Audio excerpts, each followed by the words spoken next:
ভাড়াটে খুনি দিয়ে সংসদ সদস্য আনোয়ারুল আজিম আনারকে হত্যা করা হয়েছে। टीएमसी ने पैसे कमाने की भूख में आपके बच्चों को भी नहीं छोड़ा है। যে সমস্ত প্রোটোকল ভেঙে তিনি এসছেন, তিনি যদি সত্যিকারের ব্যক্তিগত কোনো সফরেও আসতেন তাহলে সেক্ষেত্রেও তাকে বাংলাদেশ হাইকমিশনকে জানাতে হতো।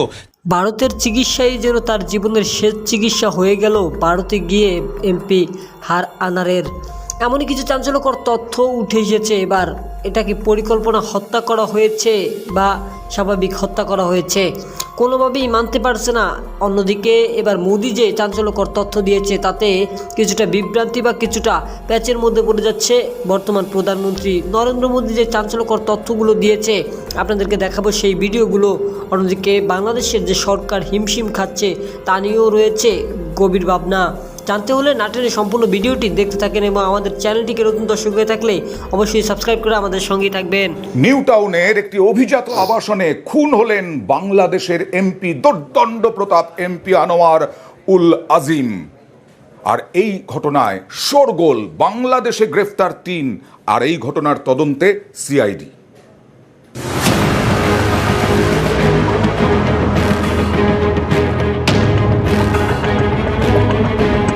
কলকাতায় এসে খুন বাংলাদেশের সাংসদ, এ নিয়ে জোর চাঞ্চল্য। নিহত বাংলাদেশের এমপির নাম আনোয়ার উল আজিম আনার। নিউ টাউনের এক আবাসনে তাকে খুন করা হয়। কলকাতার এক বাসায় তাকে পরিকল্পিতভাবে খুন করা হয়েছে। জানো আমার বাবা হত্যার আমি বিচার পাই, কারা করেছে, কেন করেছে এর সুষ্ঠু তদন্ত চাই এবং আমি এর শেষ পর্যন্ত দেখতে চাই তারা কেন করেছে, কি জন্য করেছে, আমি বিচার চাই। বাংলাদেশের এমপি খুনে প্রতি পদে রহস্য। গত 12 মে চিকিৎসা করাতে কলকাতায় আসেন বাংলাদেশের শাসক দল আওয়ামী লীগের সাংসদ আনোয়ার উল আজম। সেদিন তিনি বাংলাদেশে তার স্ত্রী, মেয়ে এবং পিএর সঙ্গে ফোনে কথাও বলেন। পরের দিন অর্থাৎ 13 মে দুপুর থেকে এমপির সঙ্গে তার পরিবারের যোগাযোগ নেই। কলকাতায় এসে বরানগরে ওঠেন বাংলাদেশের সাংসদ, ওঠেন বন্ধু গোপাল বিশ্বাসের বাড়িতে। 13 মে দুপুরে দাওয়াত আছে বলে বরানগর থেকে নিউ টাউনে যান বাংলাদেশের এমপি। তারপর থেকে আর কোনো খোঁজ নেই এমপি আনোয়ারের। নিখোঁজ এমপির খোঁজে শুরু হয় তদন্ত। পুলিশ তদন্তে জানতে পারে বাংলাদেশের সাংসদকে খুন করা হয়েছে। বরানগর থেকে নিউ টাউনে যাওয়ার পরেই খুন। খুনের সময় নিউ টাউনের ফ্ল্যাটে ছিলেন আমরুল্লাহ এবং ফায়জাল, এছাড়া সেলেস্টি নামের এক মহিলাও ছিলেন। পুলিশের সন্দেহ আমরুল্লাহ এবং ফায়জালের হাতেই খুন হন এমপি আনার। তবে এই ঘটনার মাস্টারমাইন্ড আখতারুজ্জামান। নিউ টাউনে আবগারি দপ্তরের এক আধিকারিকের ফ্ল্যাট ভাড়া নেয় আখতারুজ্জামান। এই ফ্ল্যাটেই বাংলাদেশের এমপি খুন। পুলিশের সন্দেহ খুনের পর বাংলাদেশে পালিয়ে যায় অপরাধীরা। বাংলাদেশের এমপি খুন কলকাতায়। খুনের মাস্টারমাইন্ড মার্কিন নাগরিক, নাম আখতারুজ্জামান। 22 তারিখে একটা ইনপুট পাই কি হয়তো ওনার মার্ডার করে দেওয়া হয়েছে। তারপরে আমাদের পুলিশ এই ফ্ল্যাটটা লোকেট করেছেন যেখানে উনি লাস্ট ভিজিবল ছিলেন, দেখা হয়েছিল।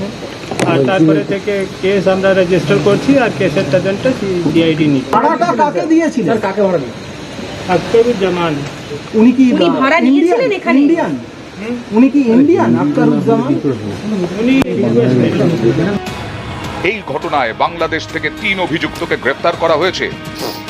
ইতিমধ্যেই তাদের যে তথ্য ভারতীয় পুলিশ আমাদেরকে দিয়েছিলেন সেই তথ্য অনুযায়ী আমাদের পুলিশ, বাংলাদেশের পুলিশ, তাদের মধ্যে থেকে আমরা 3 জন অপরাধীকে আমাদের পুলিশ ধরেছেন এবং তাদের জিজ্ঞাসাবাদ চলছে, তদন্ত চলছে। খুনটা হয়েছে এইখানে, এইটা যদি সত্যি হয় তাহলে কিন্তু বিচার ব্যবস্থা সম্পূর্ণ এইখানেই হবে। আসামিকে গ্রেপ্তার করা সে যদি বাংলাদেশের ন্যাশনাল হয়ে থাকে এবং তার যদি ডাইরেক্ট কোনো পার্ট খুঁজে পাওয়া যায় বা ইনডাইরেক্ট কোনো পার্ট খুঁজে পাওয়া যায় তাহলে তাকে কিন্তু অ্যারেস্ট করা যায়। কীরকমভাবে? আমাদের সাথে বাংলাদেশের এক্সট্রাডিশন ট্রিটি আছে। যদি আমাদের দেশের কোনো লোক কোনো ক্রাইম করে ওই দেশে পালিয়ে যায় তাহলে আমরা ওই দেশের লোক সরকারকে আমরা রিকোয়েস্ট করব যে এ আমাদের অমুক কেসের আসামি, তোমরা আমাকে একে ফেরত দেয়। সিমিলারলি ওদের কোনো আসামি যদি আমাদের দেশে এসে হাজির হয় এবং যদি কোনো ক্রাইম করে এখানে চলে আসে, তাহলে কিন্তু আমাদের গভর্নমেন্টকে যদি ওরা কোনো চিঠিপত্র দেয়, তাহলে কিন্তু আমাদের গভর্নমেন্ট ওদেরকে ফেরত দিতে বাধ্য। আমরা ওখানে গিয়ে অ্যারেস্ট করতে পারবো না, সেক্ষেত্রে ওদের হেল্প নিয়ে করতে হবে, কিন্তু এক্সট্রাডিশন ট্রিটি অনুযায়ী কিন্তু আমরা ওই আসামি পেতে পারি। ব্যবসায়িক বিরোধের জেরে ভাড়াটে খুনি দিয়ে সংসদ সদস্য আনোয়ারুল আজিম আনারকে হত্যা করা হয়েছে। খুনে নেতৃত্ব দেন এক সময়কার পূর্ব বাংলা কমিউনিস্ট পার্টির নেতা আমানুল্লাহ, তার সঙ্গী মুস্তাফিজ, ফয়সাল, জিহাদ ও সিয়াম। খুনের প্রধান পরিকল্পনাকারী সংসদ সদস্যের ব্যবসায়িক অংশীদার আখতারুজ্জামান শাহিন। গোয়েন্দাদের ধারণা শাহিন বর্তমান যুক্তরাষ্ট্রে অবস্থান করছেন। এদের মধ্যে আমানুল্লাহ ও তার সহযোগী তানভীর ও তার স্ত্রীকে গ্রেপ্তারের পর জিজ্ঞাসাবাদে এসব তথ্য বেরিয়ে আসে। দেখুন মাসুদুর রহমানের বিস্তারিত প্রতিবেদনে। ঝিনাইদহ 4-এর সংসদ সদস্য আনোয়ারুল আজিম আনার চিকিৎসার জন্য কলকাতায় যাওয়ার 3 দিন পর্যন্ত স্বজনদের সঙ্গে যোগাযোগ ছিল। 12 মে স্থানীয় সময় সন্ধ্যে 7টায় আনোয়ারুল আজিম তার কলকাতার বন্ধু গোপাল বিশ্বাসের বাসায় ওঠেন। পরদিন দুপুরে চিকিৎসকের কাছে যাবেন বলে বাসা থেকে বের হন, কিন্তু আর না ফিরে আসায় 18 মে কলকাতার বহাননগর থানায় গোপাল বিশ্বাস একটি নিখোঁজ ডায়েরি করেন। এদিকে বাংলাদেশের গোয়েন্দারাও তদন্তে নামেন। তারা জানতে পারেন খুন হয়েছেন আনার। খুনের পরিকল্পনা করেন সংসদ সদস্যের ব্যবসায়িক অংশীদার আখতারুজ্জামান শাহিন। তিনি এজন্য খুনি ভাড়া করেন। পুলিশ ভাড়াটিয়া খুনি পূর্ব বাংলার কমিউনিস্ট পার্টির এক সময়ের নেতা আমানুল্লাহকে গ্রেপ্তার করে খুনের আদ্যোপান্ত জানতে পারে।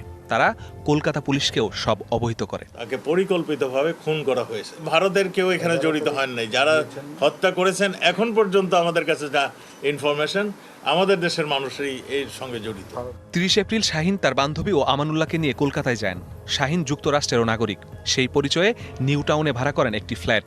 তাদের সঙ্গে যোগ দেন শাহিনের ভাড়া করা খুনি জিহাদ ও সিয়াম এবং আমানুল্লাহর ভাড়া করা খুনি মুস্তাফিজ ও ফয়সাল। সিয়াম ও জিহাদ পাসপোর্ট ছাড়াই কলকাতায় যায়। সব ঠিকঠাক করে 10 মে দেশে ফেরেন শাহিন। সিসিটিভি ফুটেজে দেখা যায় 13 মে কলকাতায় গোপালের বাসা থেকে বের হওয়ার পরপরই কয়েকজন আনোয়ারুল আজিমকে গাড়িতে উঠিয়ে নিয়ে যায় নিউ টাউনের শাহিনের ভাড়া করা ফ্ল্যাটে। গ্রেপ্তার আমানুল্লাহ পুলিশকে জানায় সেখানে খুন করার পর মরদেহ গুম করতে ট্রলি ব্যাগে ভরে হস্তান্তর করা হয় ভারতীয় একজনের কাছে। আনারের একটি মোবাইল ফোন রেখে দেয় খুনিরা। হত্যাকাণ্ড ঘটিয়ে 15 মে একই ফ্লাইটে দেশে ফেরেন শাহিনের বান্ধবী শিলাস্তি রহমান ও আমানুল্লাহ। 2 দিন পর দেশে ফেরে মোস্তাফিজ ও ফয়সাল। অপর 2 জনকে এখনও শনাক্ত করা যায়নি। তদন্ত ভিন্ন খাতে প্রবাহিত করতে সংসদ সদস্য আনারের ফোন থেকে আরও 2 জন সংসদ সদস্য সহ বেশ কজনকে মোবাইলে ফোন করা হয়। আমানুল্লাহকে গ্রেপ্তারের পর তার দেয়া তথ্যে গ্রেপ্তার করা হয় শাহিনের কথিত বান্ধবী শিলাস্তি রহমান ও তানভীর নামে আরেকজনকে। আমরা ইন্ডিয়ান পুলিশের সাথে কাজ করছি এবং আমাদের কাছে কয়েকজন আছে, তাদের সাথে আমরা প্রতিক্ষণেই কথা বলছি, অনেক তথ্য পাচ্ছি। শাহিন পেশায় ঠিকাদার, তার বাড়ি ঝিনাইদহের কোটচাঁদপুরে। তিনি সেখানকার মেয়রের ভাই। এমপি আনোয়ারুল আজিমের সঙ্গে ছিল তার ব্যবসায়িক বিরোধ। ঘটনার পর অভিযান চালানো হয় মূল পরিকল্পনাকারী শাহিনের গুলশান ও বসুন্ধরার বাসায়। ওনারা ওই যে ডিবির লোক আসছিল, ম্যানেজার সাহেবের নিয়ে আসছে। ওনারা নিয়ে আসে নাকি বাসায় গেছে, বাসায় দেখলো শুনলো, তারপরে ওনারা চলে গেছে। ওটা আমি বলতে পারতেছি না, আমি 4-5 দিন আগে দেখছিলাম। এদিকে গোয়েন্দা পুলিশের তৎপরতার খবর পেয়ে শাহিন ঢাকা থেকে দিল্লি, পরে কাঠমান্ডু হয়ে দুবাই পাড়ি জমান। পুলিশ ধারণা করছে বর্তমানে তার অবস্থান যুক্তরাষ্ট্রে। Masudur Rahman, DBC news, Dhaka. रेत माफिया यहाँ बेरोक टोक चल रहा है। यहाँ अजय और कुनूर नदियों का सीना छलनी किया जा रहा है। यहाँ नदियों के साथ हुई हरकत बाढ़ की वजह बन जाती है। फिर यहाँ बाढ़ राहत के नाम पर भी घोटाला किया जाता है।